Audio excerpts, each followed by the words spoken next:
Kajian Islam. Bismillahirrahmanirrahim. Alhamdulillah rabbil alamin. Wassalatu wassalamu ala asyrafil anbiya'i wal mursalin nabiyina Muhammadin wa ala alihi wa sahbihi ajma'in.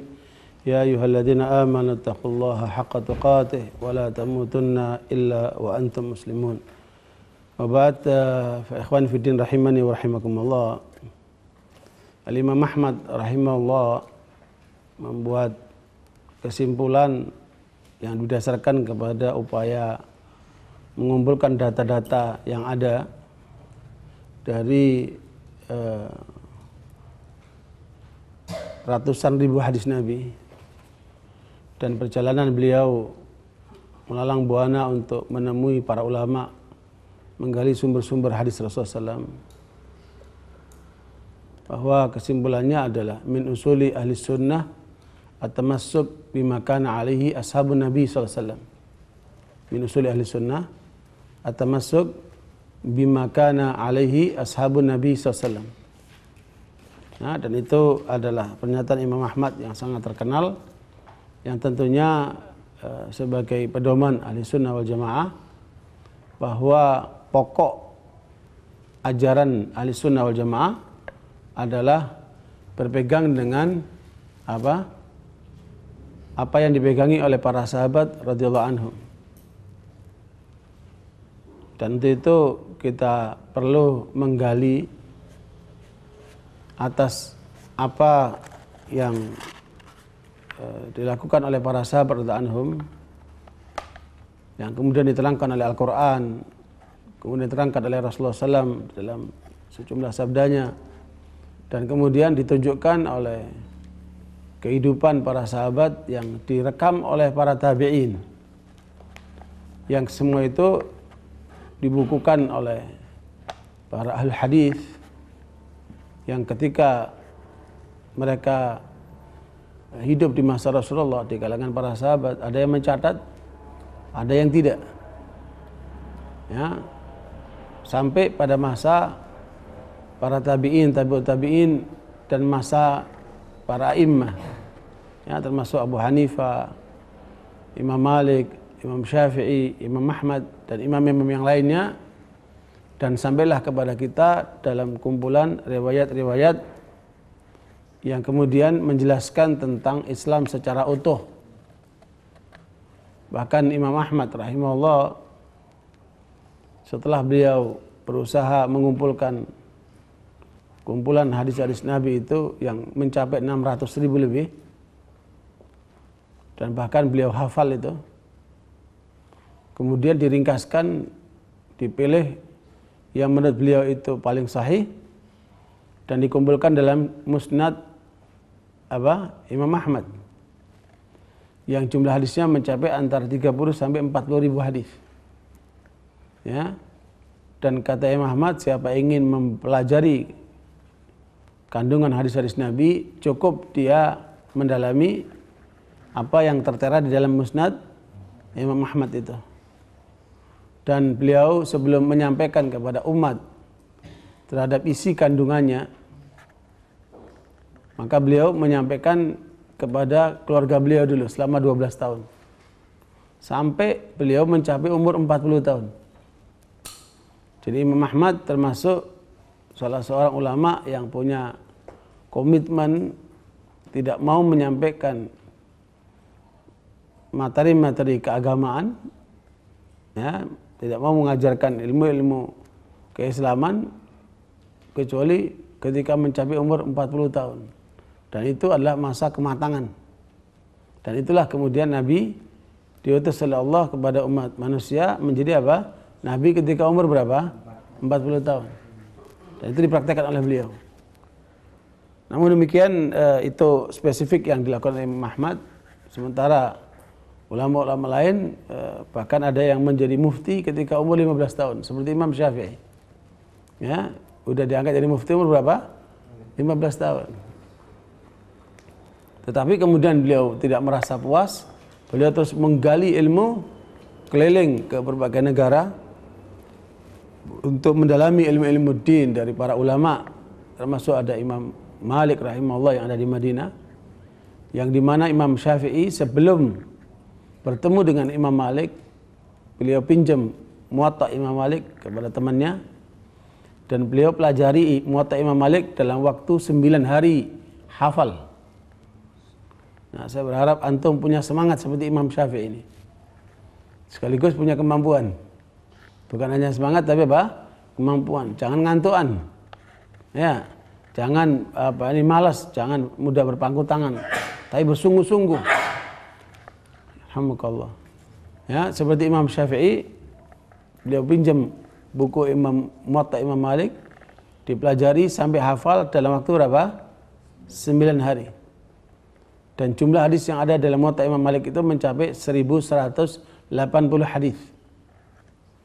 Ya, dan itulah kumpulan riwayat hadis yang tertulis yang kemudian dianggap terbaik di masanya. Ya, sehingga kemudian Imam Malik tertarik untuk ketemu Imam Syafi'i tertarik untuk ketemu Imam Malik, sehingga kemudian beliau minta rekomendasi dari gubernur Mekah untuk diberikan melalui gubernur Madinah supaya membuka jalan buat Imam Syafi'i belajar sama Imam Malik. Ya, ala kulli hal ceritanya panjang, yang jelas kemudian Imam Syafi'i ketemu dengan Imam Malik, diantar oleh gubernur Madinah, dan ketika Imam Malik melihat muka Imam Syafi'i, beliau bertanya, siapa namamu, wahai anakku? Kata dia, saya Muhammad bin Idris Syafi'i. Kemudian kata Imam Malik dengan firasatnya, ya, bahwa engkau akan menjadi orang hebat, maka jangan padamkan keimanan yang ada di dalam dirimu itu dengan maksiat. Dan Imam Syafi'i mengatakan, saya datang ke sini wahai guru untuk menggali ilmumu. Nah, apa yang sudah kamu tahu tentang ilmu-ilmu Islam? Saya insya Allah bisa membacakan karangan guru. Ya, coba apa yang kamu ingat? Maka Imam Syafi'i pun membacakan hafalannya dari kitab Muwatta. Ya, mungkin akan dites selembar 2 lembar. Ternyata Imam Syafi'i membacakan hafal sekian banyak. Imam Malik rahimahullah terkagum-kagum sambil memang meluruskan beberapa bacaan yang dianggap kurang pas, atau mungkin Imam Syafi'i mungkin ragu terhadap hafalannya sehingga diluruskan Imam Malik, dan itu dibacakan sampai selesai tanpa melihat kitab. Maka timbullah di dalam diri Imam Malik rasa cinta kepada Imam Syafi'i. Ya, dan mulailah Imam Syafi'i belajar di majlisnya Imam Malik sampai kira-kira 8 bulan. Ya, 8 bulan sudah dirasa menguasai Muwatta Imam Malik. Kemudian beliau pamitan untuk melanjutkan menggali ilmu menuju ke Baghdad, menjumpai murid-murid Abu Hanifah. Karena waktu Imam Syafi'i lahir, Abu Hanifah meninggal dunia. Ya, tahun 150 Hijriah. Ya, 150 Hijriah Abu Hanifah meninggal, Imam Syafi'i lahir. Maka Imam Syafi'i tidak ingin melewatkan kesempatan itu. Beliau menemui murid-murid Imam Syafi'i. Ya. Dan murid Imam Abu Hanifah. Dan kemudian Imam Malik rahimahullah menyetujui, bahkan ketika mengantar ikut dengan rombongan yang akan menuju ke Baghdad, Imam Malik menyisipkan uang ya sebanyak 50 dinar buat bekal Imam Syafi'i dalam perjalanan dan menuntut ilmu di Baghdad itu. Dan sekalian Imam Syafi'i bertanya, dari mana Anda dapat uang ini? Imam Malik terlihat nggak kerja, kok duitnya banyak gitu kan. Ya, kata ada seorang muridku memberikan aku 100 dinar, separuhnya saya kasih buat kamu, separuhnya buat aku. Ya. Nah, ala kulli hal itu menunjukkan kedekatan seorang murid sama guru kalau udah bicara masalah fulus. Ya. Ala kulli hal Imam Syafi'i berangkat ke Baghdad selama 2 tahun untuk menggali dari ilmu murid-murid Imam Abu Hanifah, termasuk beliau pas nyampe ketemu di masjid dengan Muhammad bin Hasan Asy-Syaibani, kemudian dikasih fasilitas oleh Muhammad bin Hasan Asy-Syaibani, terjadi diskusi-diskusi, kemudian terjadilah dialog dan kemudian mereka saling mengisi dan Imam Syafi'i banyak belajar juga dari Imam Syaibani ini. Dan kelebihan ulama di Baghdad itu mereka otaknya panjang. Ya, banyak menggunakan arok, banyak menggali kandungan hadis. Jadi bukan cuma letterlek pemahaman hadis, tetapi apa dibalik kandungan hadis itu. Jadi penduduk Irak itu terkenal sebagai Madrasatul Ara. Ulama yang ada di Baghdad di Irak itu terkenal dengan Madrasatul Ara, dan sementara di Madinah terkenal dengan Madrasatul Athar. Nah, Imam Syafi'i menggali dari Madinah, kemudian beliau berikutnya menggali dari Irak, kemudian beliau kembali lagi menemui Imam Malik di Baghdad, di Madinah, dan bersama dengan Imam Malik sampai wafat beliau rahimahullah. Nah, kemudian baru beliau mengembangkan, dan disitulah Imam Syafi'i kemudian membuat jembatan antara madhab al-athar, madrasatul athar dengan madrasatul ara. Maka lahirlah kitab Ar-Risalah yang diantaranya itu adalah menjadi pedoman di dalam masalah usul fikih. Ya.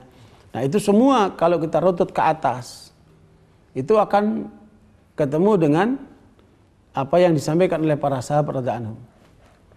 Dan Imam Ahmad termasuk, kata Imam Syafi'i, saat beliau sampai di Mesir, menyampaikan kepada murid-muridnya di Irak itu, di Baghdad, tidak aku tinggalkan seorang yang lebih alim, lebih bertakwa dan lebih wara' daripada Ahmad bin Hanbal. Dan dialah orang yang kalau bicara senantiasa membawakan hadis Nabi SAW. Dan Imam Ahmad termasuk orang yang tidak mau pendapat orang. Meskipun orang ulama di Baghdad atau di Irak terkenal dengan Madrasatul Ara, tetapi Imam Ahmad termasuk mengatakan saya hanya mau ilmu yang dari langit. Nah, Imam Ahmad mengatakan saya hanya mau ilmu yang dari langit, sehingga kemudian beliau lebih banyak menggali sumber-sumber dari Al-Quran dan Sunnah. Ya, yang kemudian yang paling menonjol adalah Imam Ahmad selain membacakan Al-Quran, menyampaikan dengan Sunnah, dan juga berpegang dengan pandangan-pandangan atau pendapat-pendapat para sahabat radhiyallahu anhum. Karena apabila kita merujuk kepada sahabat, otomatis sahabat itu adalah mereka yang dididik oleh Rasulullah SAW. Dan siapa sahabat itu? Yaitu seorang yang ketemu dengan Nabi Muhammad SAW dan beriman kepada beliau serta mati di atas keimanannya itu. Itu berarti lepas daripada kategori orang munafik. Orang munafik itu kan mengaku muslim tapi hatinya tidak beriman kepada Rasulullah SAW. Sebagaimana Allah mengatakan, "Idza ja'akal munafiquna qalu nashhadu innaka la rasulullah wallahu ya'lamu innaka la rasuluh wallahu yashhadu innal munafiqina lakadzibun." Ya, itu berarti orang munafik tidak termasuk sahabat Rasulullah SAW.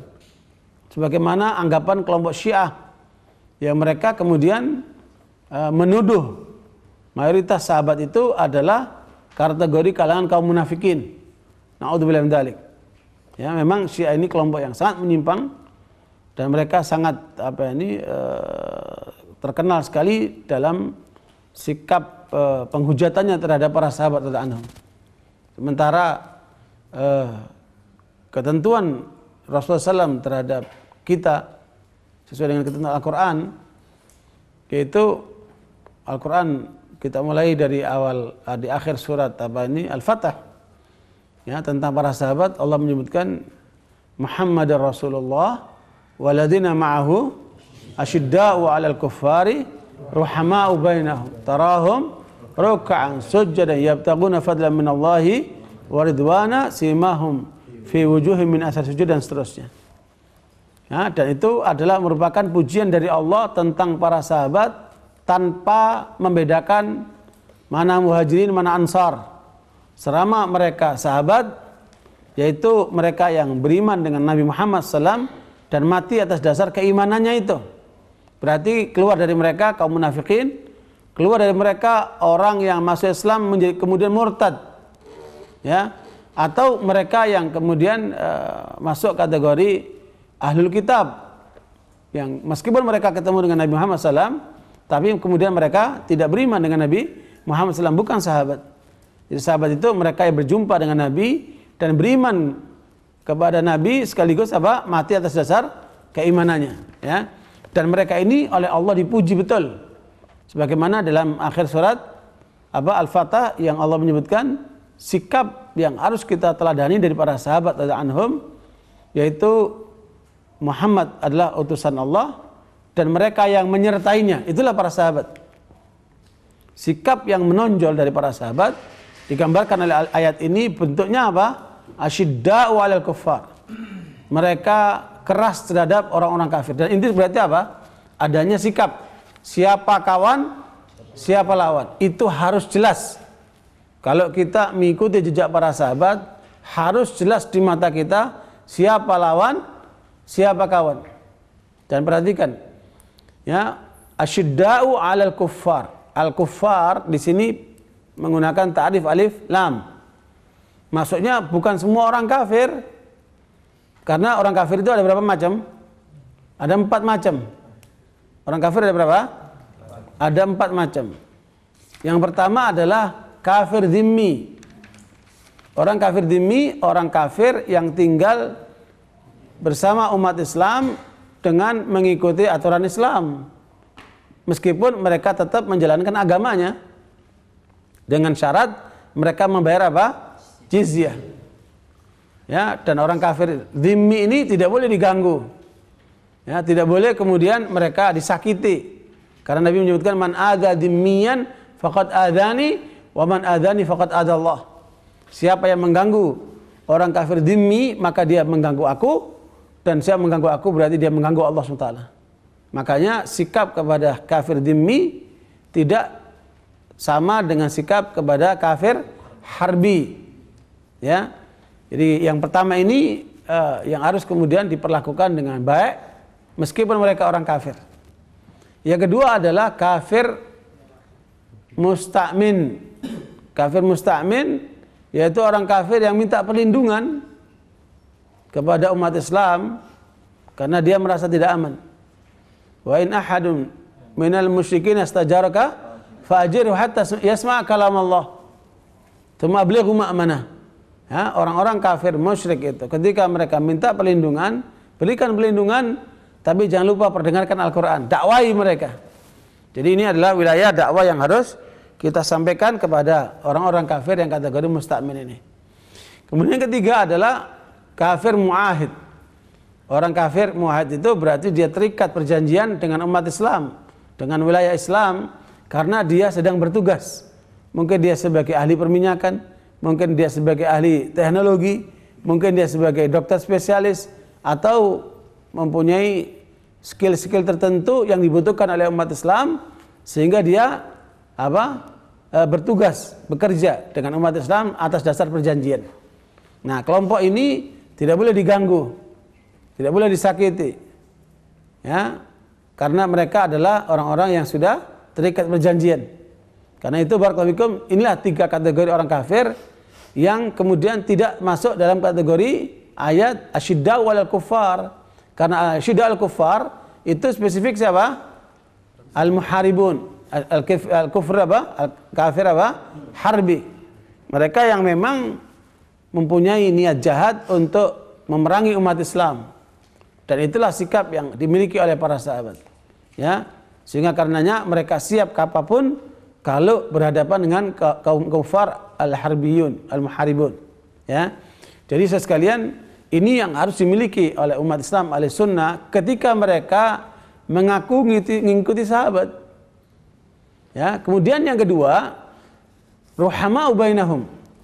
Jadi apa? Kafir yang keempat tadi apa? Kafir harbi, itulah yang kemudian menjadi inti perhatian supaya mereka tidak diperlakukan biasa, tapi jadikan mereka adalah orang yang disikapi keras. Adapun yang kedua adalah sikap ruhama'u bainahum. Ya, lihatlah kasih sayang antara para sahabat radhiyallahu anhum. Yang kemudian terbukti di dalam riwayat-riwayat yang cukup banyak bagaimana para sahabat itu mereka berinteraksi satu sama lain, sehingga kemudian begitu menariknya sampai Rasulullah SAW memberikan satu peluang kepada seorang tokoh kafir namanya Tsumamah bin Usal. Ya, Tsumamah bin Usal, seorang tokoh dari Yamamah yang tertawan oleh Nabi. Dia ke dalam masjid. Ya, masjid itu ada tiang-tiang. Salah satu tiangnya itu untuk mengikat Tsumamah bin Usal. Nah, apa yang terjadi? Pada waktu Tsumamah di dalam masjid, dia memperhatikan bagaimana para sahabat itu ketika mereka ketemu memberikan salam, saling mendoakan. Kalau mereka ketemu lama nggak ketemu, mereka berangkul-angkulan. Mereka berdialog, berdiskusi dengan muka yang cerah. Mereka saling makan bersama. Mereka bersama Nabi ikut kajian-kajian di Masjid Nabawi. Dan begitu rupa yang diperhatikan oleh Tsumamah menunjukkan betapa indahnya kehidupannya kaum mukminin di kalangan para sahabat radhiyallahu anhum. Dan ini diantaranya metode dakwah dengan apa? Ya, bukan dengan ceramah. Ya, ada metode dakwah bil maqal, ada metode dakwah bil apa? Bil hal. Ini metode dakwah dengan apa? Bil hal. Jadi memberikan dakwah lewat kenyataan. Dan itu disampaikan dengan metode apa yang disampaikan kepada Tsumamah dengan cara dia menyaksikan langsung. Nah, setiap kali Nabi melewati Tsumamah, dia menanyakan, "Kaifa asbahta ya Tsumamah?" Ya, Nabi memperlakukan dengan lembut, "Bagaimana keadaanmu pagi ini wahai Tsumamah?" Kata Tsumamah, "In taktul dadamin." Kalau kamu membunuh aku, kamu akan dituntut oleh keluargaku, oleh kabilahku. Ya. Kalau kamu mengendaki untuk membebaskan aku perlu dengan membayar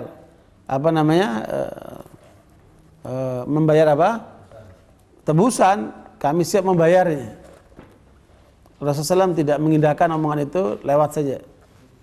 Sehari, 2 hari, 3 hari. Ketika sudah 3 hari, dia sudah meresap kan, menyaksikan semuanya, sholat berjamaah, ngaji bersama, makan bersama, ya, kehadiran mereka begitu akrab satu sama lain. Ruhama'u bainahum, nampak betul dalam kehidupannya para sahabat. Bahkan Allah mengatakan, wa yu'thiruna ala anfusihim walau kana bihim khasasah. Mereka mendahulukan saudaranya meskipun dirinya lebih membutuhkan dari mereka. Dan itu tergambar dalam kehidupan para sahabat yang disaksikan langsung oleh Tsumamah. Setelah 3 hari oleh Rasulullah SAW dilepas Tsumamah. Pulang kamu bebas sekarang. Ya, nggak perlu dibunuh, nggak perlu bayar tebusan. Sekarang kamu bebas, mau kemana kamu bebas. Ketika Tsumamah dibebaskan dari tawanan, ngapain dia? Dia tokoh ini, tokoh dari penduduk Yamamah, pimpinan dari penduduk Yamamah. Maka dia menuju ke kamar mandi, dia mandi, kemudian dia kembali kepada Rasulullah menyatakan masuk Islam. Ya. Dan itu menunjukkan apa? Bagi orang yang mau masuk Islam supaya apa? Mandi. Ya, bagi orang yang mau masuk Islam supaya apa? Mandi. Jadi kalau antum nanti ketemu atau didatangi orang yang mau masuk Islam, maka diwajibkan apa? Mandi dulu. Ya, untuk melepaskan dari masa jahiliyahnya untuk mau masuki masa Islam, seperti itu. Ya. Nah, sejak itu kemudian Sumamah membuat pernyataan, ya Rasulullah, dulu tidak ada seorang pun yang lebih aku benci dari engkau di seluruh dunia ini. Ya. Tetapi sekarang tidak ada seorang pun yang lebih aku cintai daripada engkau. Subhanallah itu. Ya. Dan sekalian kata Sumamah, ya Rasulullah, demi Allah tidak boleh ada barang sedikit pun dari Yamamah yang ditujukan kepada penduduk Mekah kufar Quraisy kecuali harus ada izin dari engkau. Ya. Sumamah kemudian karena penduduk Mekah itu suplai logistiknya itu dari mana? Dari Yamamah. Dan itu kemudian dikendalikan oleh Sumamah sebagai seorang muslim. Nah, itu berarti apa? Tekanan kepada orang-orang kafir di Mekah. Tentunya itu ekonominya akan apa? Akan bermasalah itu. Nah, barakallahu ini gambaran secara langsung disaksikan oleh orang kafir yang akhirnya masuk Islam karena melihat realitas dari kehidupan para sahabat radhiyallahu anhum. Makanya Nabi mengatakan, ashabi kan nujum bi ayyihim iqtadaitum ihtadaitum. Ya, sahabatku itu seperti apa? Seperti apa? Bintang-bintang di langit. Ya, dari siapa saja kamu ambil pelajaran dari mereka, kamu akan mendapatkan petunjuk. Makanya tidak boleh seorang muslim mencela sahabat. Ya, bahkan orang yang mencela sahabat itu disebut sebagai zindiq. Ya, kalau kamu melihat ada orang muslim yang memojokkan satu sahabat saja, ya, umpamanya memojokkan Abu Hurairah atau memojokkan Muawiyah atau memojokkan apa? Atau memojokkan apa? Sahabat-sahabat lain, maka orang tersebut dikatakan apa? Zindiq. Ya, zindiq. Ya, yang ngantuk wudu dulu di depannya, yang ngantuk wudu. Jadi apa sekalian? Itu adalah merupakan satu ketentuan. Karena Allah memuji para sahabat, sementara ada orang yang muslim, mengaku muslim tapi apa? Mencela sahabat. Itu kategori apa? Zindiq. Sebagaimana pernyataan Abu Zur'ah, yang Abu Zur'ah ini kawannya Imam Bukhari. Abu Zur'ah ini ditengarai sampai hafal hadis mencapai 1 juta hadis, antara yang sahih, mutawatir, sahih, hasan, dhaif, sampai yang palsu. Dihafal itu. Sampai 1 juta hadis Abu Zur'ah ini. Dan dia ulama ahli sunnah yang kemudian hidup di abad ketiga. Yang mana Abu Zur'ah mengatakan, idza ra'aita hadan yantaqisu ahadan min ashabi Muhammadin sallallahu alaihi wasallam fa'lam annahu zindiq. Ya, kata Abu Zur'ah rahimahullah, dan ini menjadi pegangan ahli sunnah wal jamaah, bahwa kalau kamu melihat seseorang berani mencela satu orang sahabat saja, maka ketahuilah orang itu adalah zindiq. Tahu zindiq itu apa? Dalam kajian fikih nanti antum akan mendapatkan istilah zindiq. Ya, munafik itu orang yang ngaku Islam, ya, itu secara penampilan, tapi hatinya dia tidak suka dengan Islam. Itulah orang munafik. Nah, yang ngantuk jangan ngantuk dulu, atau wudhu di luar. Ya, di itu ada apa? Kamar mandi. Ya, barakallahu fikum. Orang munafik tampilannya muslim, tapi apa? Hatinya tidak bersama Islam. Jadi keimanannya itu dia tidak mau dengan Islam, tapi tampilannya seperti orang Islam. Itu namanya apa? Munafik. Kalau zindiq di atasnya munafik. Jadi dia anti Islam dalam hatinya, tapi penampilannya, ucapannya terang-terangan dia anti Islam. Itulah namanya apa? Zindiq. Nah, itulah bentuk daripada zindiq apabila Anda melihat seorang yang berani mencela sahabat meskipun satu orang saja. Wala karamah. Orang seperti itu tidak ada yang pantas dihormati. Makanya kenapa mereka mencela sahabat? Ada tujuan yang lebih besar dari itu. Yang itu yang harus kita sadari. Yaitu karena Al-Quran sampai kepada kita lewat para sahabat. Hadis-hadis Nabi itu sampai kepada kita lewat para sahabat. Dan ketika mereka menyerang sahabat, otomatis mereka akan menyerang apa? Al-Quran. Otomatis mereka akan menyerang sunnah Rasulullah SAW. Fal jurhu bihim aula. Makanya mereka lebih pantas untuk dikecam karena sikap yang ingin untuk meruntuhkan Al-Quran dan Sunnah. Makanya terbukti kan, orang-orang Syiah itu yang biasa menyerang sahabat itu, maka kita temukan mereka menyerang Al-Quran, mereka menyerang sunnah Rasulullah SAW. Kemudian mereka menganggap punya Quran lain yang jumlahnya 17.000 ayat, 3 kali lipat dari Quran yang ada. Mereka kemudian meyakini ada hadis-hadis yang diperoleh dari imam-imam yang itu tidak bersumber dari Rasulullah SAW sebagai ajaran agama yang mereka yakini, rusak. Dan apa yang disampaikan oleh Abu Zur'ah terbukti itu, terutama dari kalangan Syiah yang sedang terjadi di masa kita sekarang ini. Karena itu ikhwan barakallahu fikum, ini penting untuk mendapat perhatian supaya kita tidak terbawa kepada arus yang salah, terutama di dalam menyikapi para sahabat radhiyallahu anhum yang kemudian kita diperintahkan untuk mengikuti mereka, mencintai mereka, dan mudah-mudahan dikumpulkan dengan mereka. Nah, itulah kemudian pernyataan Al-Quran, ruhama'u bainahum, saling berkasih sayang antar mereka. Ya, sedemikian rupa sampai mereka itu mendahulukan saudaranya. Saya kasih contoh. Ketika Abdurrahman bin Auf disaudarakan oleh Rasulullah SAW dengan Rabi', seorang Ansari, yang kemudian Rabi' sebagai seorang Ansari yang cukup kaya dan banyak istrinya, ini mengatakan kepada Abdurrahman sebagai seorang muhajiri yang meskipun tadinya dia orang kaya, karena dia meninggalkan semua kayanya datang ke Madinah nggak bawa apa-apa, maka Rabi' radhiyallahu anhu menawarkan kepada Abdurrahman, dia Abdurrahman, aku adalah salah seorang penduduk Madinah yang paling kaya dan yang paling banyak istri. Mana di antara kekayaanku yang kamu ingini, boleh kamu ambil. Mana di antara istriku yang kamu minati, saya ceraikan, kamu kawinin dia. Ada nggak persaudaraan lebih hebat dari itu? Hah? Luar biasa. Mau pinjam sandal aja ngomel, pinjam lulu. Baru mau pinjam sandal. Ya? Emang nggak punya sandal apa? Baru pinjam sandal. Pinjam loh, bukan minta ya.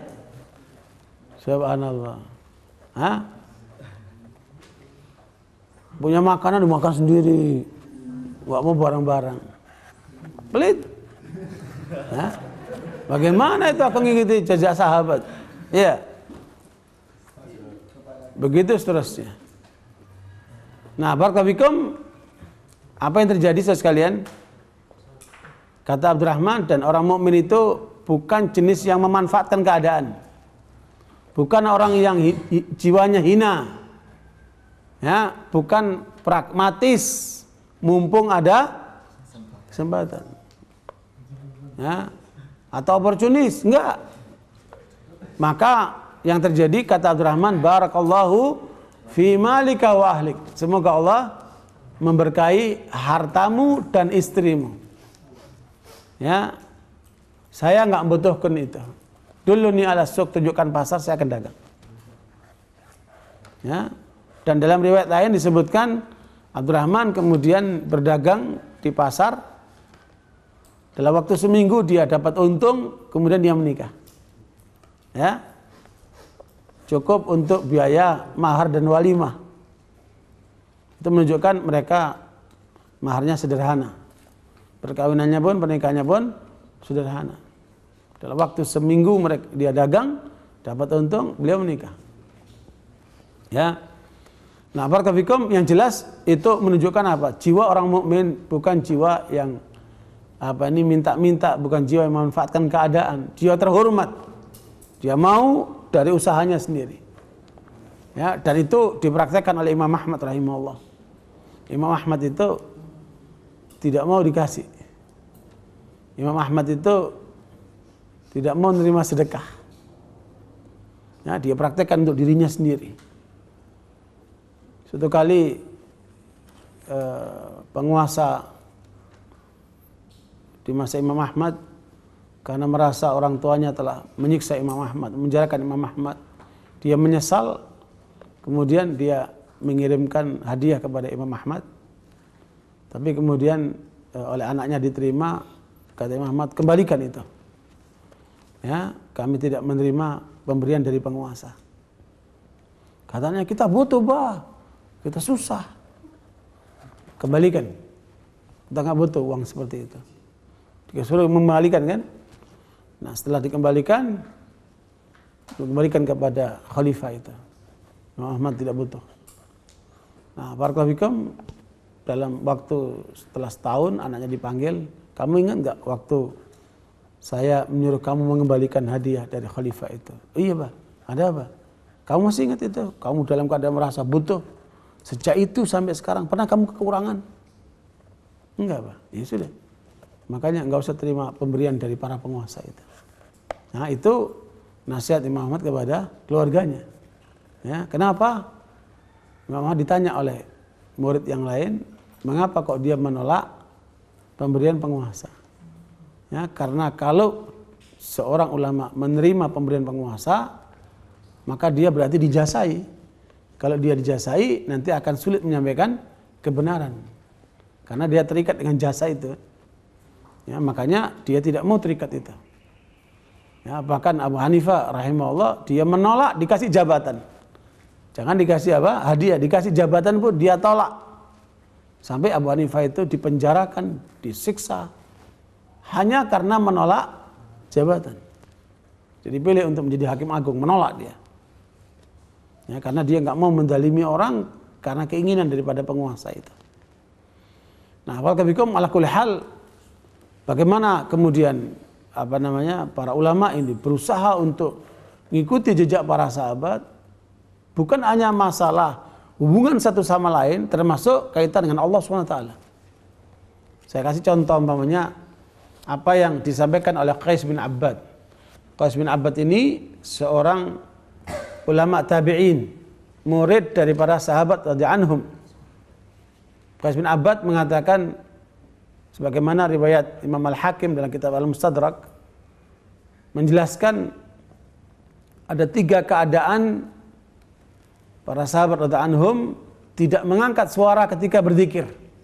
Ya.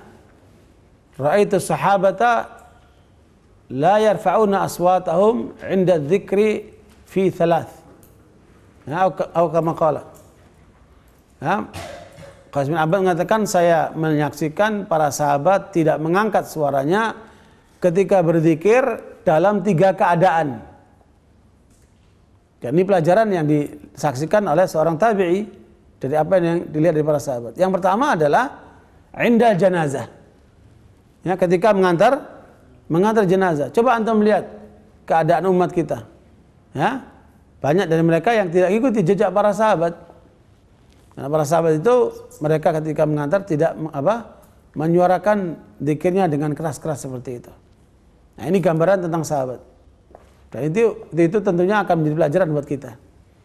Yang kedua adalah ba'da shalah. Ketika setelah salat tidak berzikir rame-rame. Dan itu merupakan apa? Gambaran dari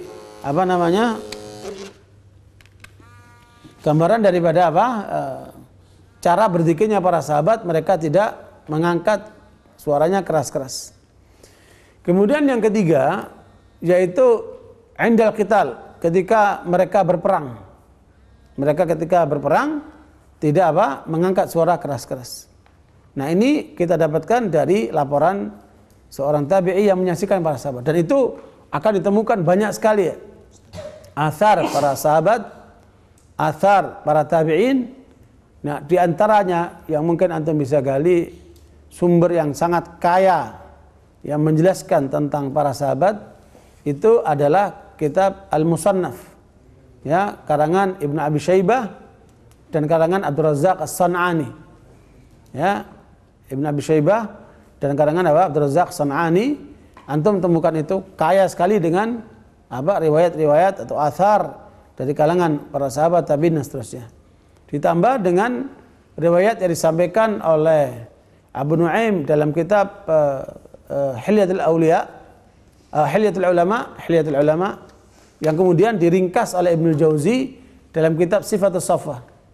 Ya, diringkas oleh Ibnu Jauzi dalam kitab Sifatus Shaffah. Atau kemudian antum bisa menemukan banyak riwayat tentang para sahabat dalam kitab Syiar A'lamin Nubala, ya, yang ada di kita itu. Karangan siapa? Al-Imam Adz-Dzahabi. Nah, ini yang penting antum perkaya agar postur dan kehidupan nyata para sahabat itu dapat terdeteksi, dapat menjadi suri tauladan, dapat menjadi pedoman, ya, baik dalam kaitan dengan hubungan mereka kepada Allah, hubungan antar sesama mereka, bahkan hubungan kepada binatang dan makhluk-makhluk lain, seperti itu. Makanya sekalian kita perlu terus menggali tentang sahabat ini supaya ilmu yang kita punya itu betul-betul tersambung dengan para sahabat radhiyallahu anhum, agar kemudian kita mendapatkan keutuhan di dalam memahami dan menjalankan Islam kita ini, ya. Sebagaimana tadi nasihat Imam Ahmad, min usuli ahli sunnah at-tamassuk bima kana alaihi ashabun Nabi sallallahu alaihi wasallam. Kemudian kalau itu kaitan dengan sesama manusia, ada lawan, ada apa? Ada kawan, ya, sehingga karena mereka begitu akrabnya sama mereka dan begitu tegasnya kepada kaum kufar, tetapi di sisi lain Allah menggambarkan mereka tarahum ruk'an sujada yabtaghuna fadlan minallahi wa ridwana simahum fi wujuhihim min athari sujud. Ya, artinya mereka itu ahli ibadah, mereka itu dekat sama Allah, ya, mereka itu digambarkan oleh Hasan Al-Basri, seorang tabi'in yang melihat mereka. Apa kata beliau?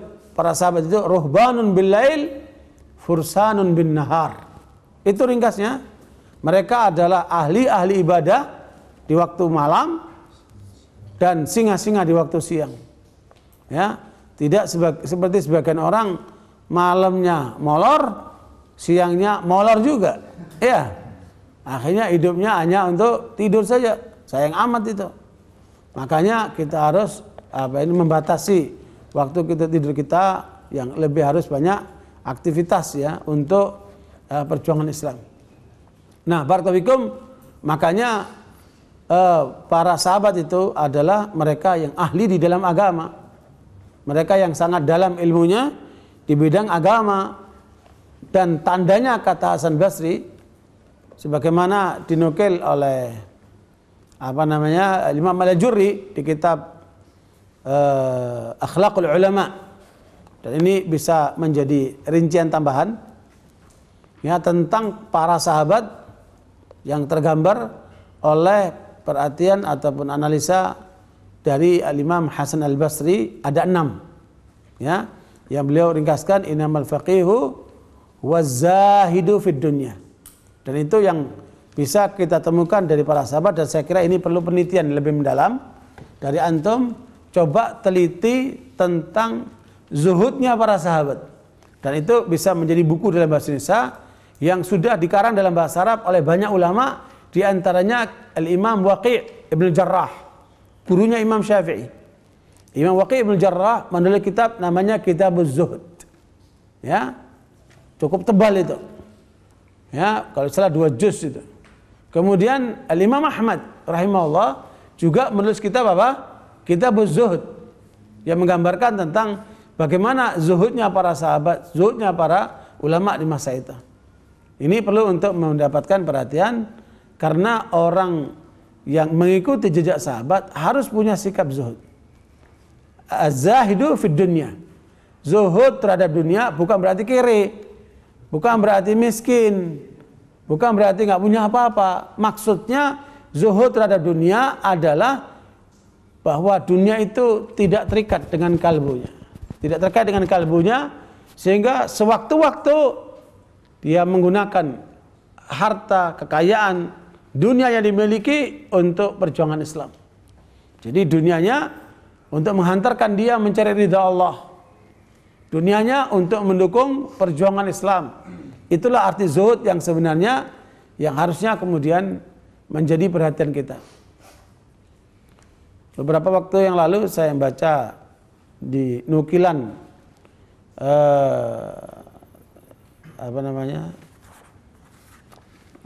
Buletin Al-Islam, ya, ada ungkapan bagus sekali bahwa seorang talib ilm, ya, karena dia bersungguh-sungguh mencari ilmu, maka muncul dari mereka sikap ar-raghbah. Karena kesungguhan mencari ilmu, maka muncul dari mereka sikap apa? Ar-raghbah. Raghbah ini semangat bersungguh-sungguh untuk meraih kenikmatan dalam ibadah dan perjuangan dengan mengharap apa? Pahala dan surga Allah.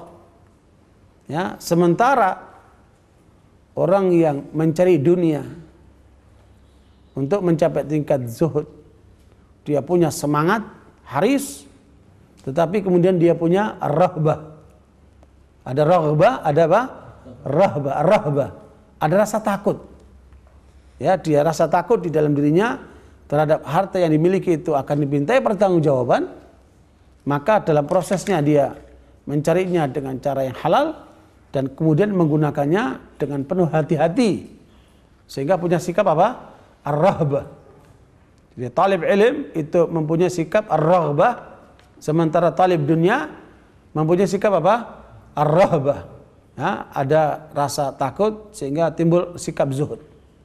Nah, inilah yang kemudian tergambar dalam kehidupan para sahabat sehingga antum boleh melihat, ya, dan sekaligus mungkin melakukan penelitian bagaimana para sahabat menyikapi harta mereka. Bagaimana para sahabat menyikapi harta mereka. Ya, dan ini kalau kita perhatikan luar biasa. Kalau kita melihat contoh Rasulullah SAW mungkin agak sulit kita bisa ikuti. Ya, karena itu sudah tingkat tertinggi. Kalau masih sedikit bisalah. Tapi kalau sudah banyak biasanya orang menjadi berat. Apa itu? Nabi mengajarkan sebelum tidur seluruh hartanya disedekahkan. Praktek Nabi begitu. Jadi sebelum tidur seluruh hartanya apa? Disedekahkan. Ya, antum mungkin perlu coba juga. Mumpung masih belum banyak kan. Ya, yang ada di kantong sebelum tidur disedekahkan. Untuk besok wallahu alam, tergantung rezeki Allah. Ya, itu akan apa? Luar biasa itu. Nah, barakallahu, makanya ini akan kita dapat dari kehidupan para sahabat. Suatu kali Ali radhiyallahu anhu melihat Fatimah istrinya, anak Rasulullah SAW, mukanya pucat. Kemudian suaminya ini menanyakan kepada istrinya, kok kenapa mukamu pucat? Ada apa? Kata dia, udah berapa hari ini belum makan. Astagfirullahaladzim, kenapa kamu nggak ngomong? Dan Ali terkenal di awal pernikahan itu kategori orang miskin, ya, karena tidak banyak sumber income-nya. Dia heran, kenapa kamu nggak ngomong? Kalau kamu ngomong kan saya usahakan. Jangan sampai kayak begini, masih pucat-pucat begitu.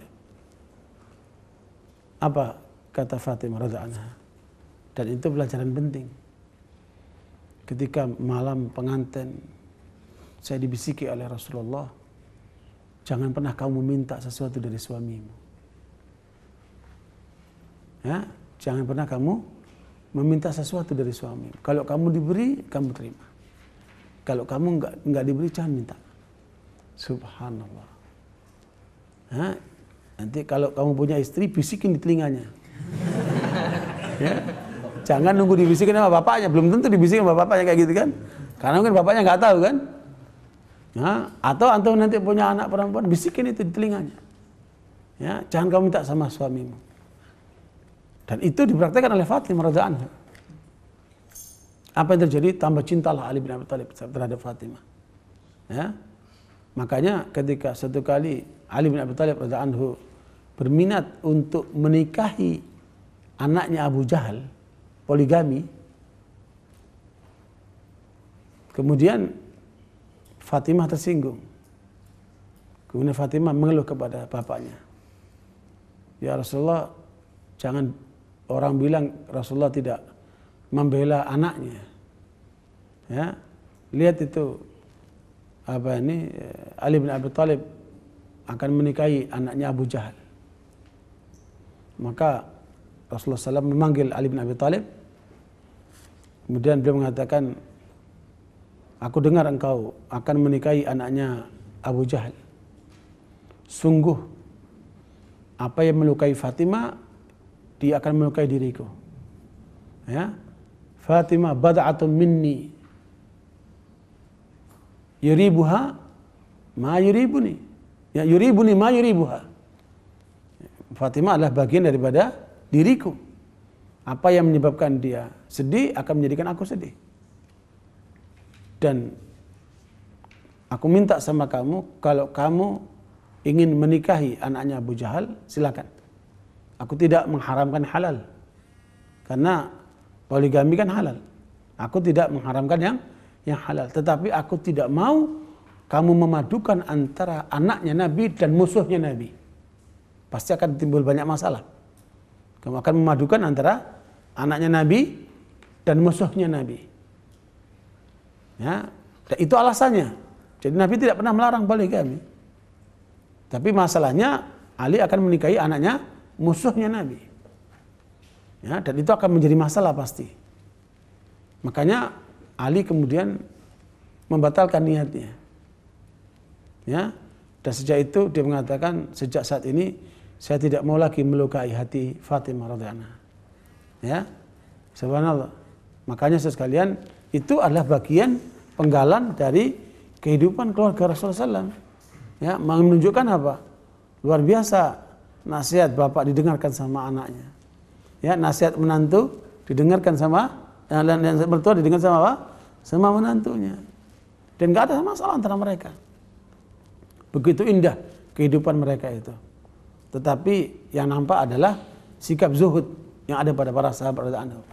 Barangkali itu nanti yang mendalami tentang zuhudnya para sahabat bisa menjadi pendalaman. Nah, yang kedua, sifat sahabat yang disampaikan oleh Imam Hasan al-Basri adalah ar-raghibu fil akhirah. Jadi mereka semangat dalam akhiratnya. Mereka semangat terhadap akhiratnya. Makanya saudara sekalian, kalau antum lihat bagaimana nilai malam di kalangan para sahabat, mungkin antum bisa bikin karangan buku juga lagi itu. Ya, arti malam buat para sahabat. Suatu kali para sahabat memuji Abdullah bin Umar radhiyallahu anhu. Mereka bilang betapa solehnya Abdullah bin Umar. Dan Rasulullah SAW diberitahu tentang posisi Abdullah bin Umar ketika malam. Ternyata beliau tidak bangun malam, tidak tahajud. Maka Nabi SAW menyindir dengan ungkapan, "Naam, betapa solehnya Abdullah bin Umar." Ya, "Naam, Abdullah bin Umar rajulun saleh idza qama al-lail." Ya, Nabi hanya menyinggung saja. Betul, Abdullah bin Umar itu orang soleh kalau dia tahajud malam. Jadi ini menunjukkan apa? Ukuran orang soleh diantaranya apa? Qiyamul lail. Barakallahu fikum. Ya, bukan yang terus molor, ya, tidak memberikan haknya malam. Tapi justru mereka memberikan haknya malam dengan apa? Melakukan tahajud. Suatu kali Thauban Maula Rasulullah SAW, Thauban ini sahabat Nabi yang tadinya dia budak dibebaskan oleh Rasulullah SAW. Ya, Thauban Maula Rasulullah SAW ini hamba Allah yang saleh. Suatu kali dia salat subuh di Masjid Nabawi, tapi dalam keadaan muka yang sembab karena banyak menangis, karena kurang tidur, karena ada sesuatu yang dipikirkan sama dia. Ketika selesai salat subuh, persis dia berada di belakang Nabi SAW. Dan biasa Nabi kalau setelah salam beliau duduk memaling ke belakang.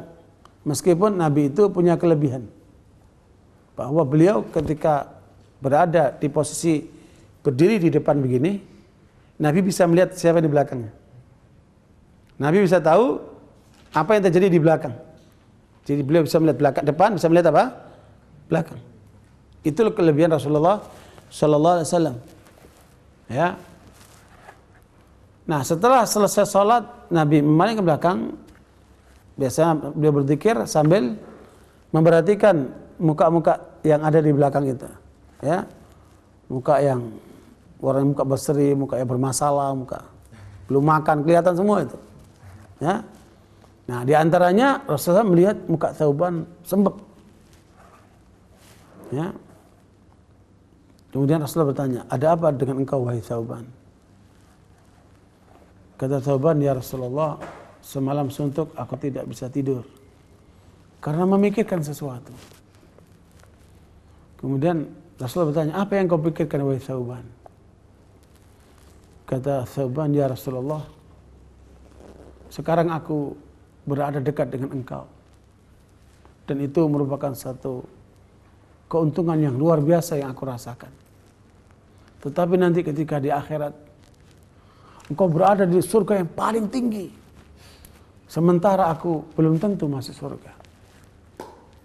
Kalaupun aku masuk surga, mungkin berada di surga yang paling rendah. Berarti aku khawatir enggak ketemu dengan engkau ya Rasulullah. Ya, dan itu yang menjadikan aku termenung sepanjang malam, menangisi diriku karena aku khawatir tidak ketemu lagi dengan engkau ya Rasulullah. Kemudian mendengar itu Rasulullah pun nangis. Ya. Karena kasih sayang itu. Makanya saudara sekalian, coba antum tanya sama diri antum. Ya, ketika malam tidak bisa tidur, kenapa? Paling banyak karena banyak nyamuk. Ya, paling banyak kalaupun ada mikirkan kapan nikah. Ya. Atau mikirkan ujian besok ini bisa enggak ya? Nah, cobalah berpikir seperti apa para sahabat radhiyallahu anhum yang punya keinginan bagaimana untuk selalu menyertai Rasulullah sampai di surga kelak. Seperti itu, ya.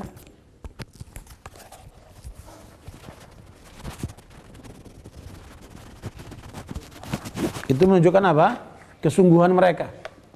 Ya, gambaran daripada apa? Bagaimana malamnya para sahabat itu selain mereka tahajud, mereka tafakkur. Ya, sehingga kemudian itulah yang menjadikan kualitas mereka semangat untuk akhirnya tinggi sekali.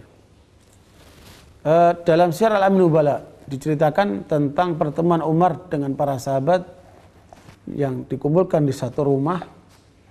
Kemudian Umar mengatakan, tamannau, coba wahai para sahabat, kalian mempunyai keinginan, angan-angan. Kata yang satu mengatakan, saya berkeinginan kalau saya punya sebesar gunung Uhud emas, saya akan gunakan untuk membela agama Islam. Saya akan gunakan fisabilillah. Lihat keinginannya ini. Ya. Dan kedua, saya berkeinginan kalau lahir dari istri-istriku itu anak-anak yang menjadi mujahidin, yang akan berjuang di jalan Allah, membela Islam. Lihat keinginannya sahabat ini. Ya. Kemudian Umar mengatakan, amma ana fa atamanna an takunu rijalan amthal Abdullah, Abu Ubaidah, Amr bin Jarrah. Ya, jangan berangan-angan yang muluk-muluk. Ya, emas, gunung emas dari seperti Uhud itu suatu yang luar biasa itu. Tapi keinginan baik. Mempunyai anak yang banyak menjadi mujahidin, keinginan yang baik. Tapi wallahu alam dapat anak enggak kan? Wallahu alam dapat gunung emas enggak itu? Tapi keinginan Umar sangat realistis. Dia mengatakan, saya ingin kalian semua menjadi pioner-pioner, menjadi tokoh-tokoh seperti Abu Ubaidah, Amr bin Jarrah. Lihat sih itu Abu Ubaidah. Bagaimana itu orang? Saya perhatikan dari 10 al-mubasysyirina bil jannah ada Abu Ubaidah, Amr bin Jarrah. Abu Ubaidah ini oleh Rasulullah disebut aminu hadil ummah. Ya, orang yang terpercaya dari umat ini. Dan saya temukan dari 10 orang yang dijamin surga oleh Rasulullah SAW, yang istrinya cuma satu, Abu Ubaidah ini, Amr bin Jarrah. Yang lainnya istrinya banyak. Ya, cuma ini satu orang. Dan Abu Ubaidah lah orang yang ketika perang Badar membunuh ayahnya sendiri, kan ayahnya dipisah di pihak orang kafir. Dan Abu Ubaidah inilah yang kemudian diangkat oleh Abu Bakar As-Siddiq menjadi komandan umat Islam dalam perang-perang di wilayah Syam, menggantikan Khalid bin Walid. Ya, yang dipilih oleh sahabat Umar bin Khattab menggantikan Khalid bin Walid. Ya, dan dia pun sebagai orang yang tidak ambisi terhadap kekuasaan ataupun jabatan, sehingga kemudian dia merasa malu kepada Khalid bin Walid karena itu adalah perintah dia jalankan. Nah, barakallahu, coba antum melihat itu perjalanan hidup dari Abu Ubaidah Amr bin Jarrah, maka kita akan dapatkan kehidupan yang begitu sederhananya, sampai ketika Umar Khattab radhiyallahu anhu pada saat beliau pergi ke Syam, kemudian menerima kunci Palestina, kemudian Umar bertanya, mana sahabatku Abu Ubaidah Amr bin Jarrah? Diberitahu dia di rumahnya. Ya, kemudian Abu Ubaidah dikunjungi oleh Umar di rumahnya, dan ternyata dilihat rumahnya sederhana. Kemudian Umar tinggal di situ, nginep di rumah itu. Kemudian malam mereka berdiskusi sampai tengah malam. Kemudian Umar menawarkan untuk supaya kehidupan Abu Ubaidah dirubahlah. Ya, dulu kita susah bersama Rasulullah, keadaannya serba terbatas, maka yang ada adalah kesederhanaan. Sekarang ini umat Islam di mana-mana menang, kejayaan di tangan umat Islam, kekayaan melimpah. Ya, sebaiknya engkau merubah keadaanmu supaya lebih baik dari sisi ekonomi. Ya, maka Abu Ubaidah kemudian menimpali keinginan Umar ini dengan mengingatkan bahwa ya, dunia ini bagi Allah tidak ubahnya seperti satu tetes apabila seorang masukkan tangannya ke dalam lautan itu. Ya, kalau saja dunia ini bernilai si Allah, tidak akan lebih daripada sayap seekor nyamuk.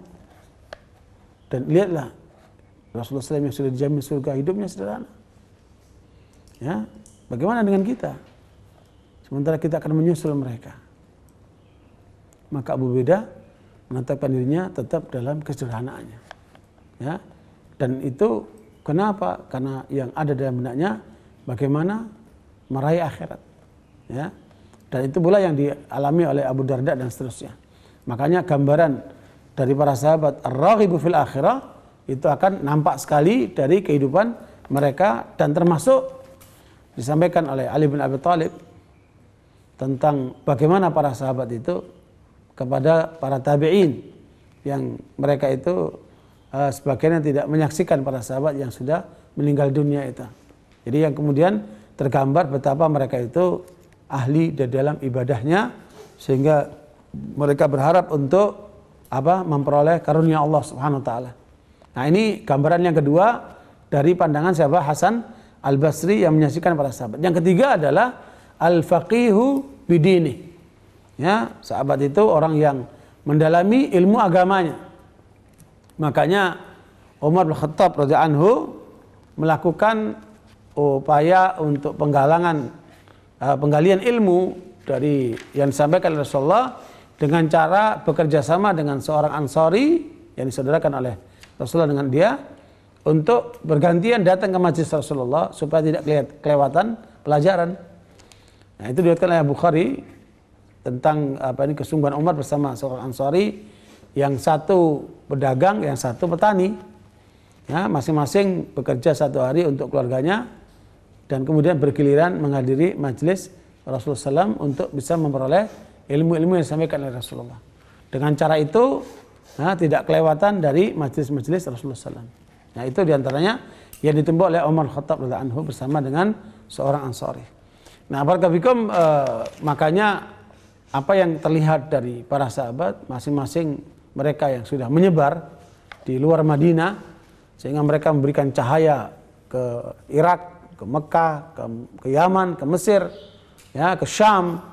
Dan para sahabat itu kemudian menyebar membawa ilmunya, dan kemudian ilmu itulah yang kemudian dikejar oleh para ulama melalui rihlah, ya, melalui perjalanan mereka menggali dari murid-muridnya para sahabat sampai ketemu dengan sahabat itu, sehingga dapatlah terkumpul hadis-hadis Rasulullah. Bahkan di antaranya ada sahabat Nabi bernama Jabir bin Abdullah datang menuju ke Mesir dari Madinah hanya untuk mengambil hadis dari seorang sahabat yang bernama Unais. Ya. Setelah perjalanan dari Madinah ke Mesir, itu kalau pakai bis itu 2 hari 2 malam itu. Ya, ditempuh pakai jalan kaki atau pakai onta, yang itu biasanya bisa mencapai 25 hari sampai 1 bulan. Ya, hanya untuk mendapatkan riwayat satu hadis yang itu hanya ada pada dia, sehingga kemudian setelah dia dapat, dia balik lagi ke Madinah. Sampai seperti itu kesungguhan mereka menggali ilmu agama ini, ilmu din ini. Ya, makanya sekalian, apalagi kita yang bukan sahabat. Ya, sahabat aja semangatnya seperti itu. Ya, apalagi kita yang bukan sahabat. Meskipun kita mendapatkan satu riwayat yang sangat menyenangkan. Ada dalam Musnad Imam Ahmad, di mana Nabi SAW menyebutkan, ya, beruntunglah orang yang melihat aku. Ya, beruntunglah orang yang melihat aku. Dan orang yang melihat aku. Ya, dan nanti di akhir zaman ada orang-orang yang kategori ikhwani. Kata Nabi, akan ada kategori ikhwani yang mereka itu nilainya 50 kali dari kalangan sahabat. Mereka nilainya berapa? 50 kali dari kalangan para sahabat. Kemudian karena Nabi mengatakan khamsina minkum, 50 kali dari kalian. Maka ada seorang sahabat mengatakan begini, ya Rasulullah, mungkin 50 kali dari mereka. Mungkin 50 kali dari mereka. Kata Rasulullah, tidak, 50 kali dari kalian. Ya. Kemudian Rasulullah menyebutkan alasannya. Kenapa mereka itu nilainya 50 kali dari kalian? Karena kalian melihat aku. Sementara mereka tidak melihat aku, tapi mereka beriman dengan yang aku bawa. Ya. Inilah kelebihan yang akan dimiliki oleh umat Islam yang jauh dari kehidupan Rasulullah, tetapi mereka mengimani apa yang dibawa oleh Rasulullah SAW, sehingga bisa nilainya mencapai berapa? 50 kali dari sahabat. Dan tentunya kondisi itu bisa pada posisi yang dalam riwayat lain disebutkan di mana fitnah begitu hebat, sehingga orang yang menjalankan agama itu seperti memegang bara api. Ya, orang memegang agama seperti bara api. Mereka menjadi ghuraba. Sebagai kata Nabi, badal Islam ghariban wa sayudu ghariban fatubal ghuraba alladzina yuslihuna ma afsadan nas. Islam berawalnya dengan asing, akan kembali asing, dan beruntunglah orang yang dianggap asing itu. Siapa mereka? Yang memperbaiki manusia yang kebanyakan rusak itu. Jadi manusia yang baik di tengah orang-orang yang apa? Yang bejat, yang rusak.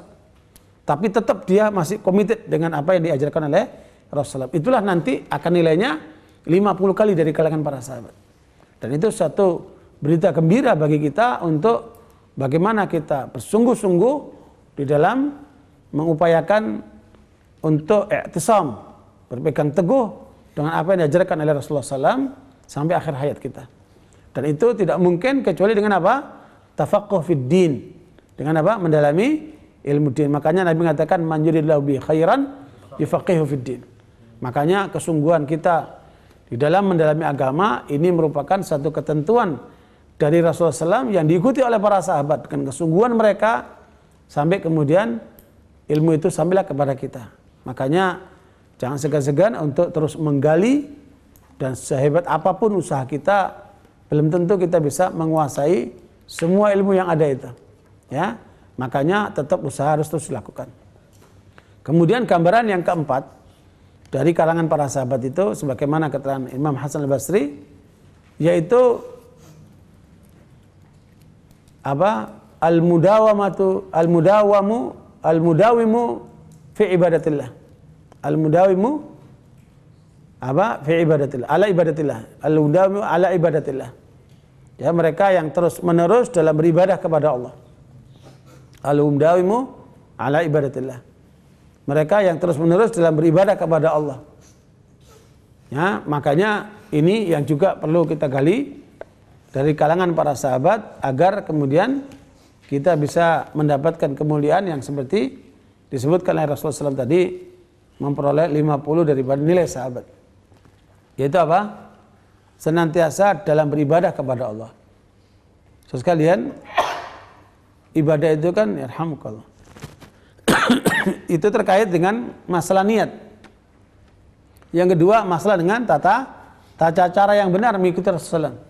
Ya, suatu ibadah dikatakan ibadah apabila niatnya itu benar karena Allah dan caranya mengikuti Rasulullah. Makanya di dalam kitab Al-Ubudiyah, Syekh Islam Taimiyah menyebutkan al-ibadatu ismun jami'un lima yuhibbuhu Allah wa yardah minal aqwal wal a'mal zahiratan wa batinah. Ya, ibadah itu adalah nama yang menyeluruh dari segala yang dicintai dan diridhai oleh Allah, baik dalam bentuk ucapan maupun dalam bentuk apa? Perbuatan zahir maupun batin. Ya, dan ini antum harus hafal ini. Ya, kaidah definisi daripada apa? Ibadah adalah ismun jami'un lima yuhibbuhu Allahu wa yardahu minal aqwal wal a'mal zahiratan wa batinah. Ya. Jadi ibadah adalah suatu nama yang menyeluruh yang dicintai oleh Allah dan diridhoinya dalam bentuk ucapan maupun perbuatan zahir maupun batin. Nah, inilah yang kemudian terbangun dalam pribadi para sahabat sehingga seluruh hidupnya untuk ibadah. Al-mudawimu ala ibadati rabbih.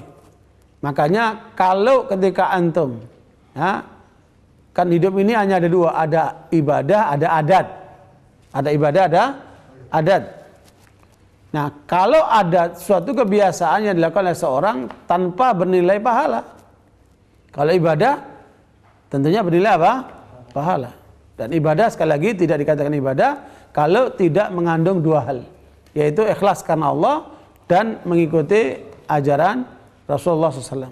Nah, bagaimana kalau kemudian adat bisa menjadi ibadah? Hanya tergantung niat.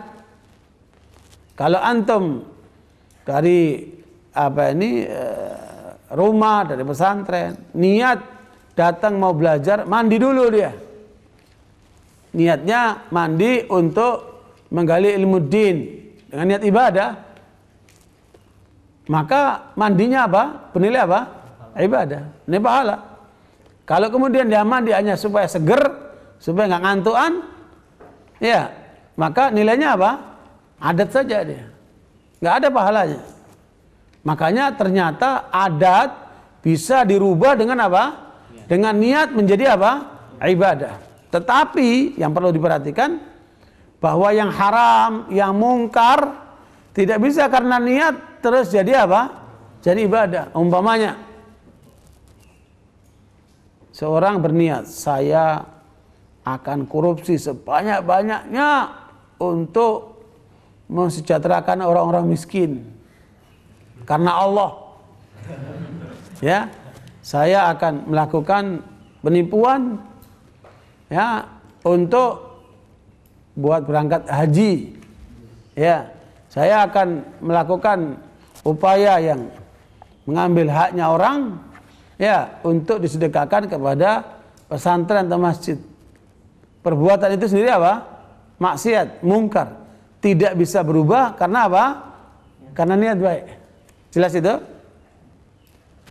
Di Inggris pernah ada seorang pegawai bank karena kesel dia melihat di sana orang kaya semakin kaya, yang miskin semakin miskin. Dan dia di bank kan tahu siapa orang yang kaya, yang kayanya luar biasa, yang sedang, yang apa ini kategori miskin. Hanya dia punya inisiatif. Dia ambilin dari duitnya orang kaya itu nggak banyak. Setiap hari $5, $5. Ya. Tapi kan udah sekian banyak akun yang ada di bank itu kan. Dan itu berjalan 5 tahun, nggak ketahuan. $5. Karena jumlahnya banyak, berarti nilainya jutaan dolar. Tapi dia bukan untuk dia. Dia ambil duitnya itu, dimasukkan ke rekening, diambil $5, dimasukkan ke, ditampung semua di situ. Di kan orang bank dia, tampung semua, jutaan dolar. Dia belikan rumah-rumah, dikasih sama orang-orang miskin. Sedikit pun dia nggak ngambil. Sampai setelah 5 tahun baru terungkap, kebongkar, ditangkap dia. Ya, sampai di koran-koran itu ditulis begini, the honor thief. Ya, pencuri mulia. Ya, disebut pencuri mulia. Mana ada pencuri mulia? Ya, karena apa? Kemungkaran tidak bisa berubah karena apa? Niat yang baik. Ya, dan itu tentunya cara yang salah. Makanya kita umat Islam punya pegangan yang luar biasa nilainya untuk mengarahkan kita supaya menjadi orang yang benar. Nah, barakallahu kembali kepada para sahabat yang bagaimana mereka hidupnya untuk ibadah. Makanya mayoritas para sahabat kuburannya bukan di Madinah. Ya, mayoritas sahabat kuburannya mana? Di luar Madinah. Ya, saking hidup mereka untuk perjuangan. Seperti itu. Nah, barakallahu itu hal yang keempat ya, disampaikan Imam Hasan Al-Basri tentang para sahabat bagaimana perilaku mereka. Yang kelima, al-kafu an a'radil muslimin. Ya, para sahabat itu orang yang sangat hati-hati untuk tidak membicarakan aibnya kaum muslimin. Tidak saling menyerang, tidak saling memojokkan, tidak saling memfitnah, tidak saling mendengki, tidak saling mengumpat. Kamu mana tulisnya? Ya, tulis. Nah, barakallahu apa namanya? Menjaga lisannya dari menyakiti orang-orang Islam. Makanya Rasulullah memberikan definisi al-muslimu man salimal muslimuna min lisanihi wa yadi. Orang muslim yang benar itu kalau dia tidak mengganggu orang lain dengan apa? Lisan dan tangannya. Seperti itu. Dan itu nampak sekali dari kehidupan para sahabat. Ya. Nah, bahkan antar mereka itu kalau ketemu senantiasa memberikan salam. Bahkan begini, para sahabat itu kalau mereka jalan rame-rame, ya, terus tiba-tiba di tengah itu ada pohon. Ketika mereka harus berpisah begitu, kan nanti setelah pohon itu lewat, ketemu lagi kan, ketemu lagi, salam lagi. Ya, jadi ketika antum pergi dari majelis, ya, ketika balik salam lagi. Untuk apa? Mendoakan keselamatan buat sesama kaum muslimin. Subhanallah itu. Dan di antara mereka kalau bertemu saat mereka mau berpisah, mereka baca apa? Wal asri. Mereka baca wal asri untuk saling mengingatkan. Subhanallah. Jadi lisan mereka bersih. Tidak membicarakan aib kaum muslimin. Ya, tidak mudah menjelek-jelekkan orang. Lisan mereka bersih. Makanya ketika Ali bin Abi Thalib ditanya oleh pengikutnya, bagaimana sikap Anda terhadap Muawiyah dan kelompoknya? Muawiyah dan kelompoknya kan berperang sama Ali bin Abi Thalib, bukan? Sama-sama sahabat ini. Mereka sampai berperang karena perbedaan ijtihad sampai kemudian terjadi peperangan itu. Meskipun begitu, Allah mengatakan wa in ta'ifatani minal mu'minina iqtatalu fa aslihu bainahuma. Ya, fa in baghat ihdahuma 'ala al-ukhra faqatilati tabghi hatta tafi'a ila amrillah. Kalau ada dua komponen kelompok orang-orang beriman, mereka berperang, maka perbaikilah antara keduanya. Kalau salah satu yang melampaui batas, maka peranglah yang melampaui batas itu. Nah, itu terjadi dengan sahabat. Ya, makanya ketika Umar bin Abdul Aziz ditanya, bagaimana pendapat Anda tentang para sahabat yang berperang itu? Apa pernyataan Umar bin Abdul Aziz? Dan itu penting untuk kita sampaikan.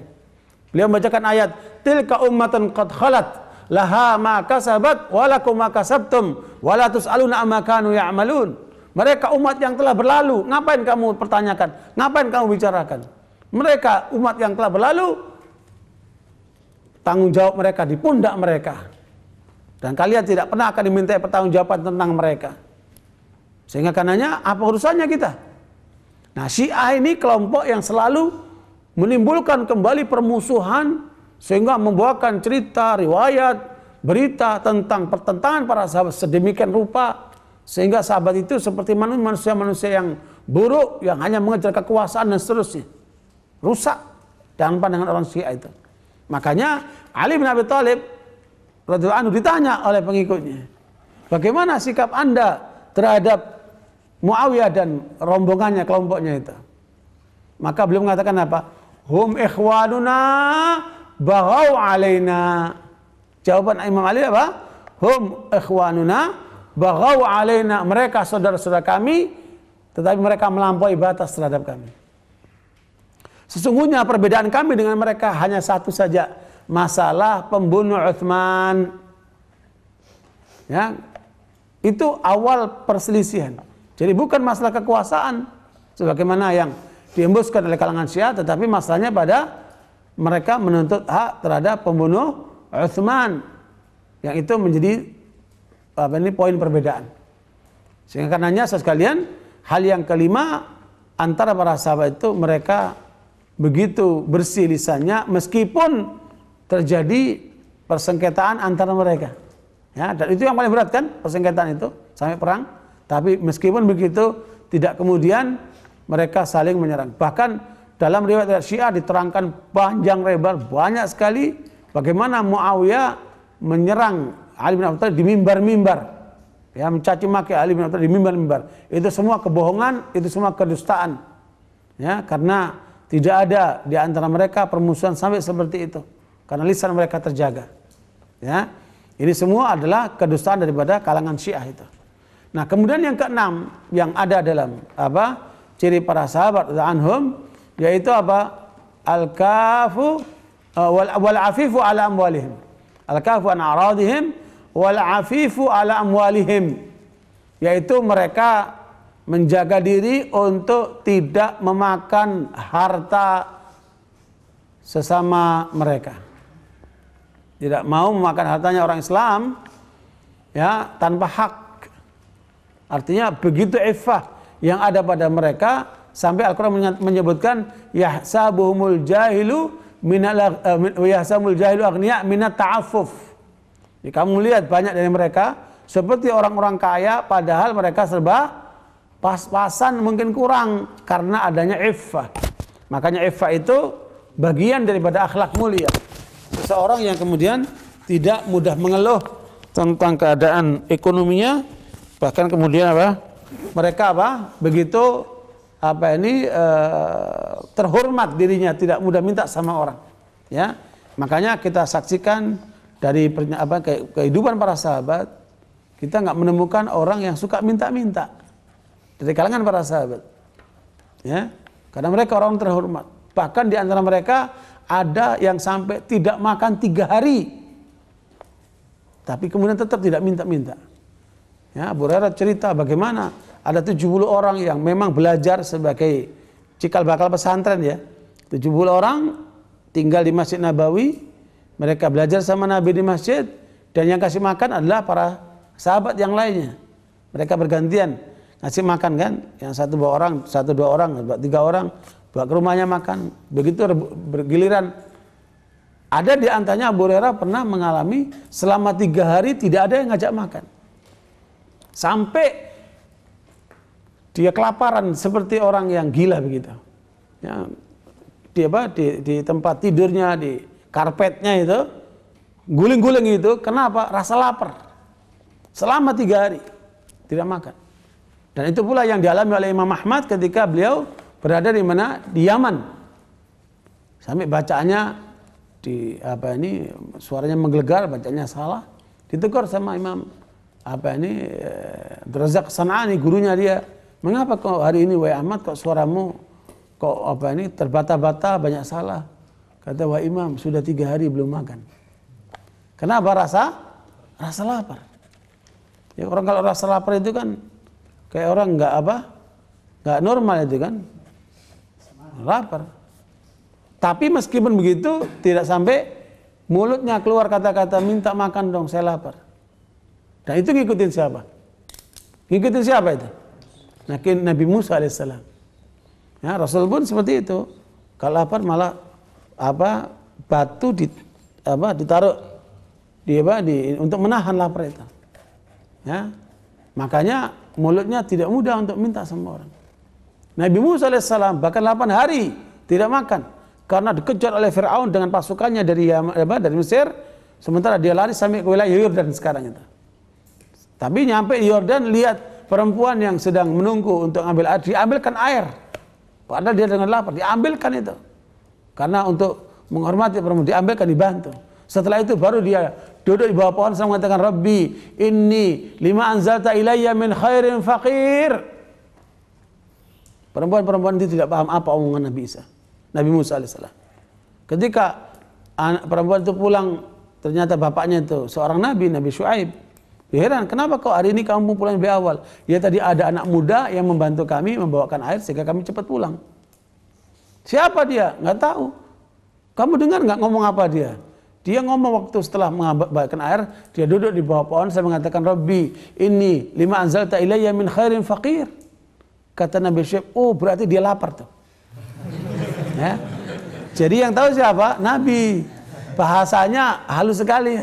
Ya Allah, apa yang kau berikan kepada aku, kebaikan yang sedikit. Bahasanya nggak bilang, aduh lapar nih, minta dong. Nggak gitu. Bahasanya halus.